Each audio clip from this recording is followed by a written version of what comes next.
Hi, this video is going to cover Book 9, New Coast and Poseidon's Son.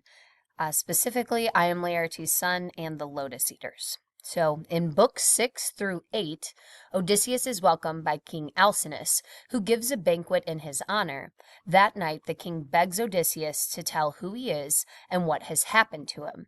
In Books 9 through 12, Odysseus relates to the king his adventures. So it's important to note here that Odysseus has just left Calypso's island, and he has now wound up with King Alcinous, and he is going to ask him to tell him about what has happened in his journey so far. So at this point, we are going to go back after we're done reading I Am Laertes' Son. We're going to go back to the start of Odysseus's journey and hear about his adventures along the way. I am Laertes' son. What shall I say first? What shall I keep until the end?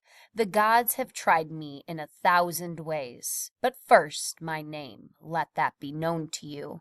And if I pull away from pitiless death, friendship will bind us, though my land lies far. I am Laertes' son, Odysseus. Men hold me formidable for guile in peace and war. This fame has gone abroad to the sky's rim. All right, so we're going to make a couple notes here. So basically, Odysseus is saying, men hold me formidable, which means, that men respect him, but it could also take on the meaning of they respect him out of fear. So I'm just going to make a little note here. Obviously, you can make a note in your margins. Respect him out of fear. And guile is intelligence or cunning. So he's basically saying, men respect me out of fear for my intelligence in peace and war. And this fame has gone abroad to the sky's rim. So remember, we've been drawing conclusions about Odysseus.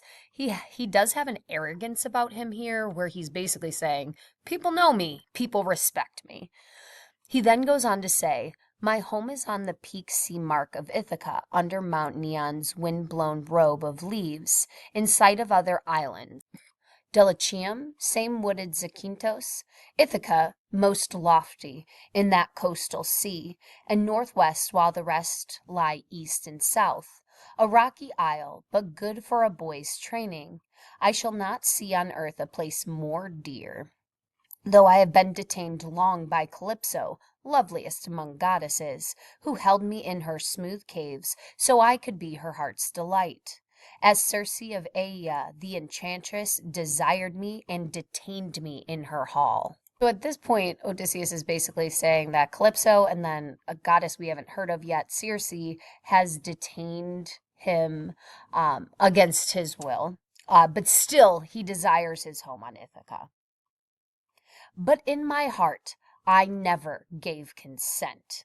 So he's basically saying, I never consented to, be with these goddesses and be detained by them. Where shall a man find sweetness to surpass his own home and his parents? In far lands he shall not, though he find a house of gold. So again, reiterating that idea that Odysseus does want to return home to his wife and son. What of my sailing, then, from Troy? What of those years of rough adventure weathered under Zeus? All right, so here's what I was talking about, where we're now going to get this flashback to the beginning of his journey. Odysseus explains that soon after leaving Troy, he and his crew land near Ismarus, the city of the Cicones.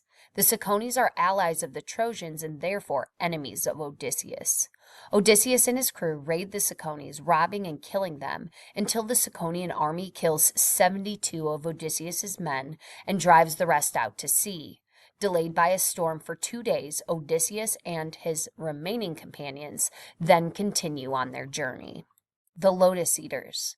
I might have made it safely home that time, but as I came around Malea, the current took me out to sea, and from the north a fresh gale drove me on, past Cythera. 9 days I drifted on the teeming sea before dangerous high winds.